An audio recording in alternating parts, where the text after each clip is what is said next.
నమస్తే అండి, welcome back to our channel Eshwari's kitchen and home.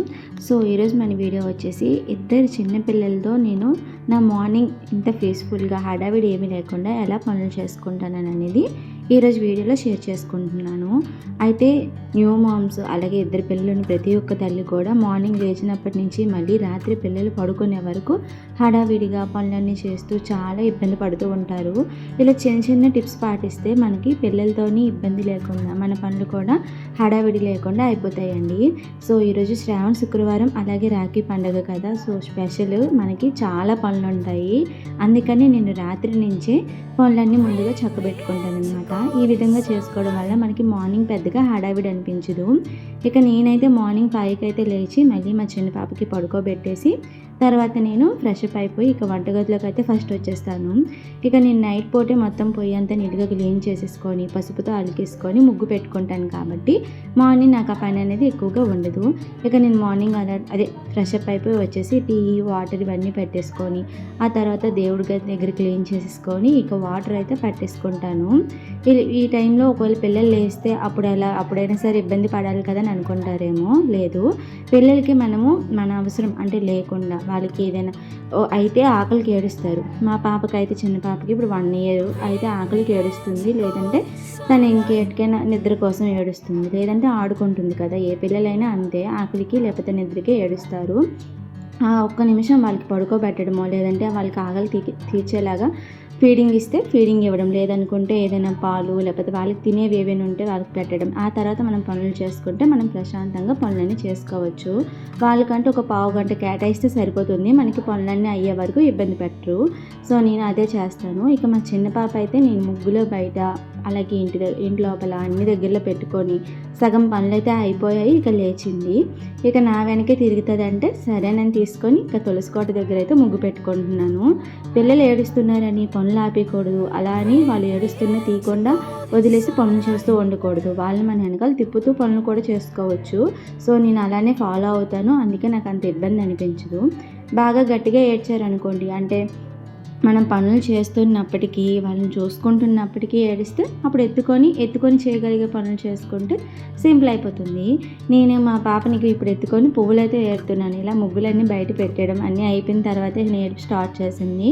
ఇక కాసేపు ఎత్తుకోవాలి, తనకి నా అవసరం ఉంది, అందుకని చెప్పి తను ఎత్తుకొని పువ్వులైతే ఇద్దరం కలిసి ఏరేసి ఇక దేవుడి సామాన్లన్నీ దోమదామని బయటకు తెచ్చాను. వాటర్ అవన్నీ మొక్కలకైతే వేస్తున్నాం ఇద్దరం కలిసి.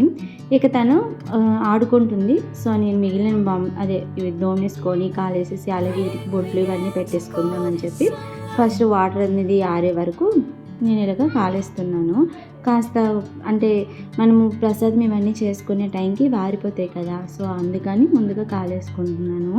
ఇకపోతే ప్రసాదం వచ్చేసి ముందు వారం మేము వరలక్ష్మి వ్రతం అయితే చేసుకున్నామండి. అందుకని ఈ వారం నాకు ఒక రవ్వ కేసరి ప్రసాదంగా చేసుకుందామని చెప్పేసి పెద్ద ఎక్కువ వంటలేం కాదు కదా, ఒక రవ్వ కేసరి కదా అని చెప్పి ఒక ఇతరి గిన్నె తీసుకొని నెయ్యి వేసేసుకొని జీడిపప్పు అయితే వేయించుకుంటున్నాను. జీడిపప్పు వేగిన తర్వాత తీసేసుకొని అందులోకి నూకను కూడా యాడ్ చేసేసుకొని వేయించుకోవాలి. ఇవి వేయించినప్పుడు మాత్రం పక్కకు వెళ్తామంటే కుదరదు కదా, సో అవి వేగి మొత్తం తీసేంత వరకు వాటి దగ్గరే ఉండాలి, లేదంటే మాడిపోతాయి. నూకను కూడా కొంచెం గోల్డెన్ కలర్ వచ్చేంత వరకు వేయించుకున్నాక 1 కప్పు నూకకి 3 కప్పుల వరకు నీళ్ళైతే పోసుకొని ఉడికించుకోవాలి.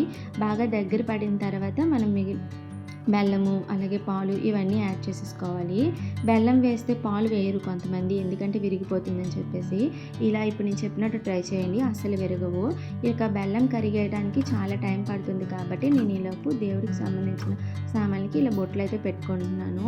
ఇంకొకటి, మీకు ముందు రోజు ఇలా దేవుడి సామాన్లు కూడా క్లీన్ చేసి పెట్టుకొని బొట్లు పెట్టుకున్నారనుకోండి, మార్నింగ్ మీకు పెద్ద హడావిడి ఉండదు. అయితే మనకి 2 సెట్లు ఇలా ఉంటే చాలా ఈజీ అయిపోతుంది. అంటే ఒకటి మనం ఈవినింగ్ దీపం పెట్టుకున్నప్పటికీ మార్నింగ్ మళ్ళీ ఇంకొక సెట్ రెడీగా ఉంటే దాన్ని నీట్గా దోమేసి బొట్లు పెట్టుకున్నారంటే మార్నింగ్ మనం అలా ఆ సామాన్ని దేవుడి దగ్గర పెట్టేసుకొని దీపారాధన చేసేసుకోవచ్చు అనమాట.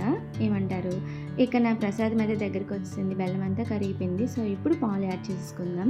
బెల్లం అంతా పూర్తిగా కరిగిన తర్వాత పాలు యాడ్ చేసేసుకుంటే పాలు వల్ల ఎక్కడ ఇరగడం కానీ ఏమి ఉండదండి, చాలా పర్ఫెక్ట్గా ప్రసాదం కుదిరిపోతుంది. ఇలా 2-3 నిమిషాల నుంచి ఉడికించుకున్నాక మనం వేయించుకున్న జీడిపప్పు అలాగే కొంచెం నెయ్యి యాడ్ చేసేసుకుంటే రవ్వ కేసరి రెడీ అయిపోతుంది. ఇప్పుడు నేను చెప్పిన టిప్స్ మీకు ఫాలో అయితే మీకు కూడా యూజ్ అవుతాయి అని అనుకుంటున్నాను. అందుకే నేను నా మార్నింగ్ 5 to 7 వరకు నా పిల్లల్ని చూసుకుంటూ ఎలా పనులు చేసేసుకుంటాననేది షేర్ చేసుకున్నాను. అంటే మీకు ఈ వీడియో బాగా యూజ్ అవుతుందనే అనుకుంటున్నాను. వీడియో నచ్చితే ప్లీజ్ సబ్స్క్రైబ్ చేసుకొని మాత్రం వెళ్ళండి. Thanks for watching. బాయ్.